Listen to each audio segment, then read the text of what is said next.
تفاسیر کی کتابوں میں اور احادیث کی کتابوں میں ایک حدیث نقل کی گئی ہے، اور اس امت کے بہت بڑے مفسر بھی تھے، محدث بھی تھے، حضرت مفتی محمد شفیع صاحب رحمہ اللہ تعالی۔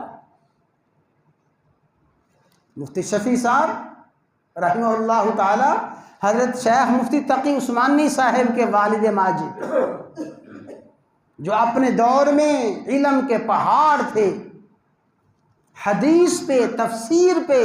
علوم دینیہ پہ اللہ تعالیٰ نے جن کو مہارت تامہ عطا فرمائی تھی، مفتی شفیع صاحب رحمہ اللہ تعالیٰ نے بھی اپنی تفسیر معارف القرآن میں اس حدیث کو نقل کیا ہے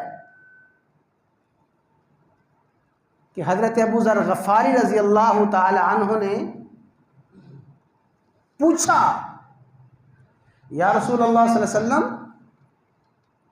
کنکریاں مارنے والے اتنی کنکریاں مارتے ہیں، جیسے ابھی عرض کیا کہ 70 کنکریاں عموماً حاجی مارتے ہیں، تو کنکریاں مارنے والے کنکریاں مارتے جاتے ہیں، بظاہر کوئی ڈھیر اور بظاہر کنکریوں کا کوئی ہجوم نظر نہیں آتا۔ تو اس دور کی بات ہے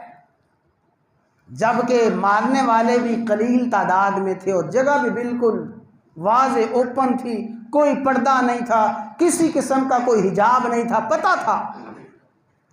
یا رسول اللہ صلی اللہ علیہ وسلم یہ کنکریاں مارنے والے مارتے جاتے ہیں، کوئی ہجوم اور کنکریوں کا کوئی پہاڑ نظر نہیں آتا، کنکریاں کہاں جاتی ہیں؟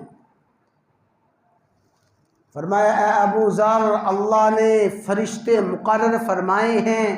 جو حاجی کنکریاں مارتا جاتا ہے، جن کا حج مقبول ہوتا ہے، اللہ کے فرشتے کنکریاں اٹھا کے لے جاتے ہیں،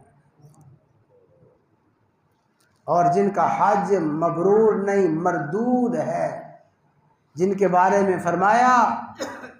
کہ بہت سے حج کرنے والے ایسے ہیں ان کو اس حج میں سے کچھ بھی نہیں ملتا، جن کو نہ حج کرنے سے پہلے اپنے روپے پیسے کا خیال ہے کہ کس روپے پیسے سے حج کر کے کرنے جا رہے ہیں، نہ یہ خیال ہے کہ حج سیکھ کے جائیں، اس کے فرائض کیا ہیں، اس کے مناسک کیا ہیں، اس کے کیا افعال ہیں، نہ فکر ہے حقوق اللہ کا، نہ فکر ہے حقوق العباد کا، ساری زندگی ظلم اور زیادتیاں کرتے ہوئے، حقوق العباد کو تلف کرتے ہوئے، حقوق اللہ کو تلف کرتے ہوئے، کسی چیز کا فکر نہیں ہے، بس فکر ہے حاجی کہلوانے کا، بس فکر ہے کہ حج کر کے آ گئے ہیں۔ یہ حاجی جب جاتے ہیں کنکر مارتے ہیں، فرمایا ان کا حج مردود ہے، یہ جو کنکریاں تھوڑی سی نظر آتی ہیں یہ کنکریاں انہی کی ہیں جن کا حج اللہ کی بارگاہ میں قبول نہیں ہوتا۔ لیکن میرے بھائیوں یاد رکھ لینا، یہ زبان نبوت ہے،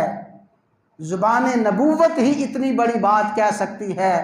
عام انسان کے لیے، عام مسلمان کے لیے کسی کے حج کے بارے میں ایسی بات کہنا ہرگز اس کو زیبا نہیں دیتا، نبوت کی زبان کو زیبا دیتا ہے، اس لیے کہ زبان نبوت پہ وہی آتا ہے، وما ينطق عن الهوى ان هو الا وحی یوحى، نبوت کی زبان جب بھی بولتی ہے اللہ کی وحی کے مطابق